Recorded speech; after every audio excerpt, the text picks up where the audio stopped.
Hey y'all, welcome back to the Hack Shack. I paid about 16 bucks for this board about a year ago, and I'm just now getting around to seeing what CPU was on this thing. So I'm going to find out along with you real time here to see if I got a pretty good deal, an okay deal, or not a great deal at all. So let's see what we got here.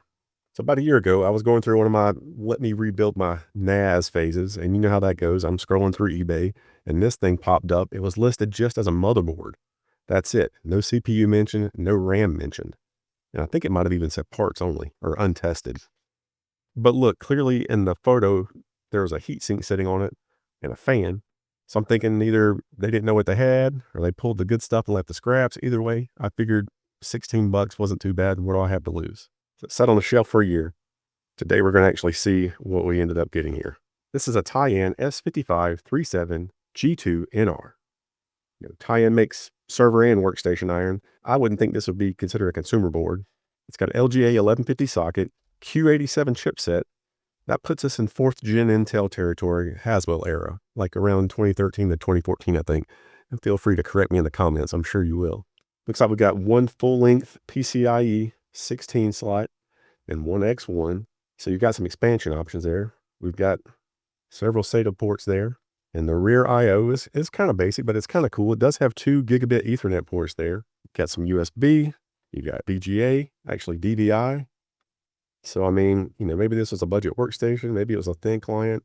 I don't know. If some of you recognize this configuration and whatever the CPU ends up being, maybe you know what kind of application this was in. Maybe it was some kind of point of sale thing. I don't know. Or like a low-end server somewhere.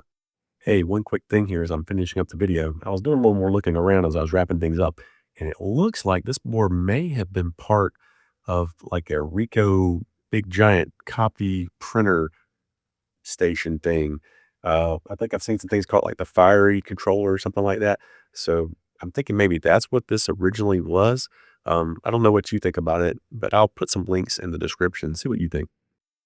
One thing bad about it is it only has one RAM slot, but it does have RAM in it. That's the first thing I noticed when I unboxed this about a year ago. Even though it didn't list RAM and it didn't list the CPU, it definitely has some RAM in it here. And it doesn't like there's any damage. There's no burnt components, no bent pins. It looks pretty good.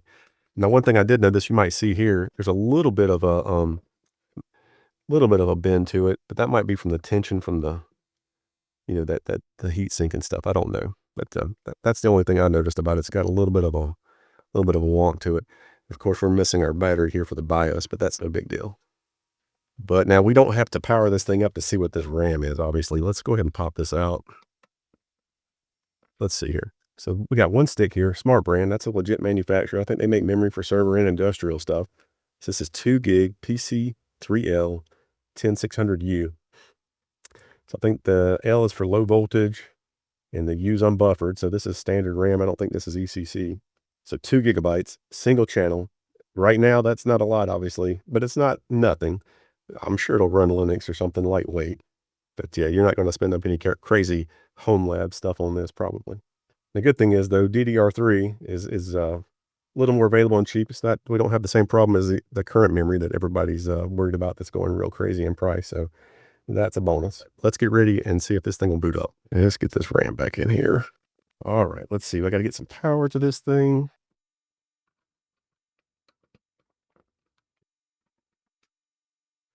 All right. VGA going to a monitor and it splits off to a capture device. So you ought to be able to see what I'm seeing when we boot up here. Just in case we end up trying a GUI. I'm going to go ahead and plug a mouse in. Not that we need it, but I'm just going to plug that in there.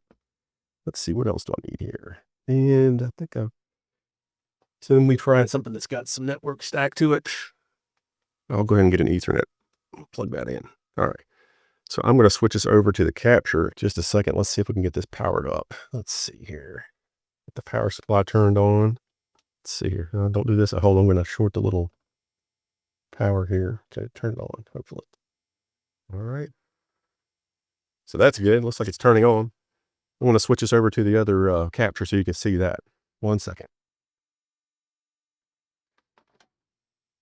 All right. I don't see anything yet. Oh, there we go. Did we get that? All right. So it's trying to boot. Let me see if I can catch it in the BIOS. Maybe that'd be a shortcut so we can see the CPU. Actually, I think I saw it there just now. What was that? That said,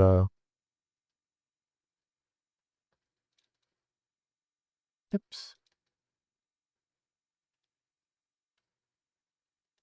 There we go. So without going even into the OS, we can see here. A little bit of a letdown, but obviously it runs. I was hoping that it would have had maybe some kind of Xeon or something on there, possibly.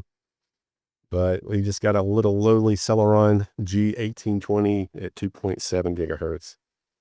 So that's a little bit of a bummer, but it does, so far anyway, it's letting us see that this board works, so that's kind of good. I'm not going to mess around much here in the BIOS much else. I'm going to see if I can find some kind of live Linux or something that we can boot that won't suck on 2 gigs of RAM. I'll be right back.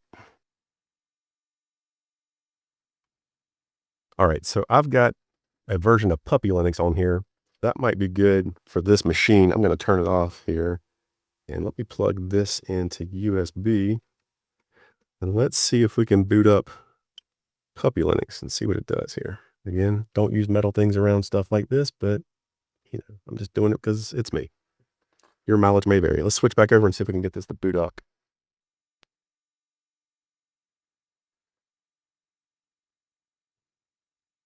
Oh. I don't know if I need to catch it and tell it to boot or what it's going to do here. Kind of looping around. I'm going to see if I can catch it here, if it's just going to do it by itself. Oh, I may have had a keys pressed down on the keyboard. I admit that. Okay, let's see here. I guess let's just try, I guess we'll just try that and see what it does. So it's going to try to boot up with X Windows or Wayland or whatever you want to call it. Let's see if it works. I haven't messed with Puppy in a long time. So it's copying that to RAM. Let's see what we get here.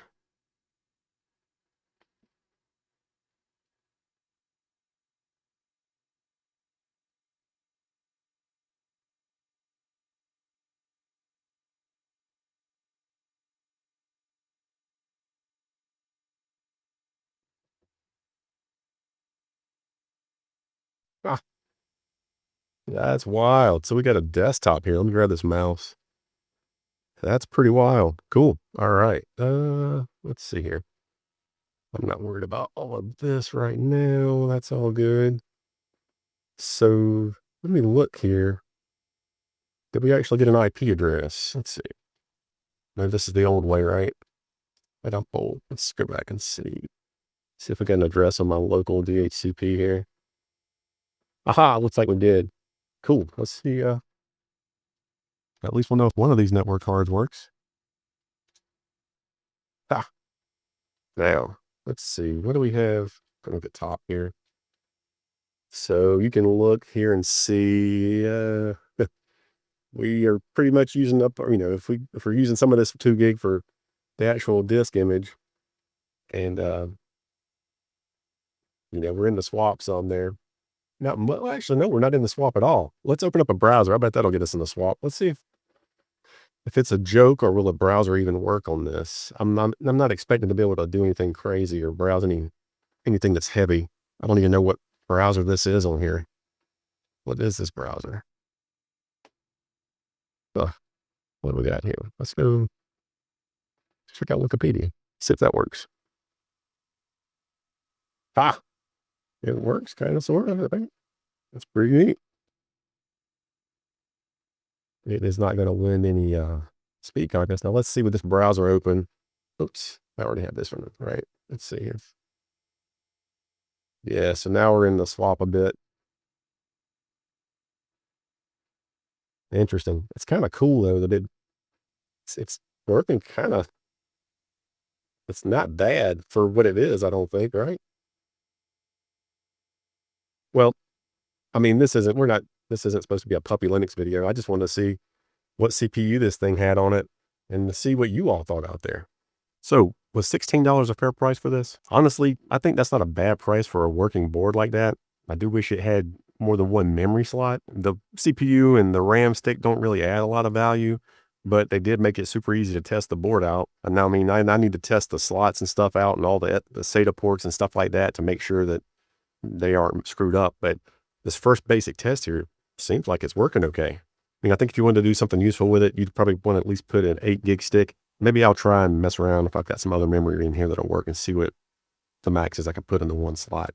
Maybe you guys know in the comments, you can save me some time and help me out there. I used cheap Xeon with some added RAM, could make this pretty useful, but then again, you got to look at the money that you would be in at that point versus like this little small form factor Lenovo's and stuff I've gotten for playing around with and home labbing may not make it worth it. But if you need the ports and the slots and expandability this has, still might not be a bad deal. But of course, you'd have to have a power supply and stuff like that, where all that stuff kind of combined when you get all in one. I don't know. Basically, I wanted to see what it had on there and share it with you all. What would you do? I mean, I'm sure some of you will be like, this is trash. That's fine. Somebody'd say, hey, a Pi can do more. Probably, maybe, depending on which Pi you get. What would you do with this? What do you think? Okay deal or no deal? If you made it this far, thanks for watching. Hope to see you again next time. Take care. Bye-bye.